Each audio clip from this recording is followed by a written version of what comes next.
মানববন্ধন এবং প্রতিবাদ সমাবেশে উপস্থিত ধর্মপ্রাণ মুসল্লি এবং এলাকাবাসী আপনাদেরকে জানাচ্ছি আন্তরিক মোবারকবাদ এবং সালাম। আসসালামু আলাইকুম ওয়া রাহমাতুল্লাহি ওয়া বারাকাতুহু। আসলে একটি মসজিদ পরিচালনা করতে গেলে একটি নানা রকম অনিয়মের কারণে আমরা 15টি বছর এখানে নামাজ পড়তে পারছি না, ঠিকঠাক মতো আমাদের আত্মীয় স্বজনের কবর জিয়ারত করতে পারছি না। আমরা আজকে এই মানববন্ধনের মাধ্যমে প্রশাসন এবং সংশ্লিষ্ট কর্তৃপক্ষের কাছে দৃষ্টি আকর্ষণ করছি, আপনারা এই হযরত শামসুল আলিয়া জামে মসজিদের একটি পরিচালনা কমিটি গঠনের মাধ্যমে এই দীর্ঘদিনের চলমান সমস্যা নিরসনে যথাযথ ব্যবস্থা গ্রহণ করবেন। আর্মির এখানে তোকে মারবো, আজকে বহুদিন পর সুযোগ পাইছি, বিভিন্ন ধরনের আমাদেরকে হুমকি ধুমকি দিতেছে। এখন সবাই মসজিদের কাজের জন্য, কমিটি করার জন্য সবাইকে আন্তরিকভাবে ধন্যবাদ জানাচ্ছি।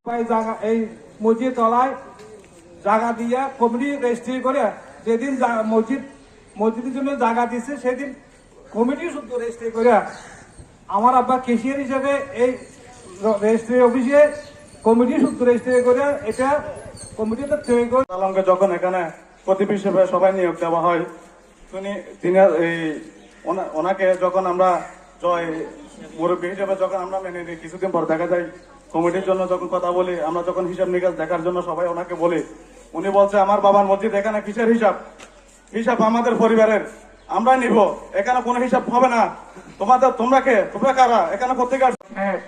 তখন উনি জিনিসটা একক নেতৃত্ব দিয়ে তখন আমাদের এখানে পয়সাপাতির দিক থেকে আমার মরহুম চাচা আব্দুল সওদাগর সাহেব উনি পয়সাপাতিতে উনি এগিয়েছিলেন অনেক।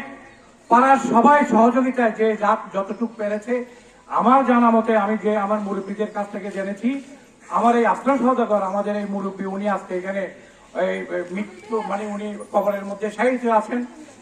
উনার যতগুলো টাকা এখানে অনেক কিছু এগুলো নগদ অর্পণে আলমগীরের কাছ থেকে সাংবাদিক ভাইরা কোনো কিছু জানার থাকলে জেনে নিতে পারবেন। ধন্যবাদ সবাইকে। আসসালামু আলাইকুম। ওরা বলতেছে আমাদের পারিবারিক কাউকে এখানে আসতে দেওয়া হবে না, শুধুমাত্র আমরাই থাকবো এখানে। কিসের সমাজ, কিসের ঘর, কিসের বাড়ি, শুধু আমাদের মসজিদ।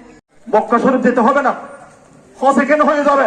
ন্যায় বিচারের স্বার্থে আপনাদের কাছে আমরা অনুরোধ, একটা কমিটি আমরা বাংলাদেশ যে বর্তমান সরকারের কাছে আমাদের অনুরোধ যে এখানে যে আমাদের যে প্রশাসন বাইরে পুলিশ বাইরে আসছেন, আপনারা উদ্যোগত, আপনারা সিনিয়র যেগুলো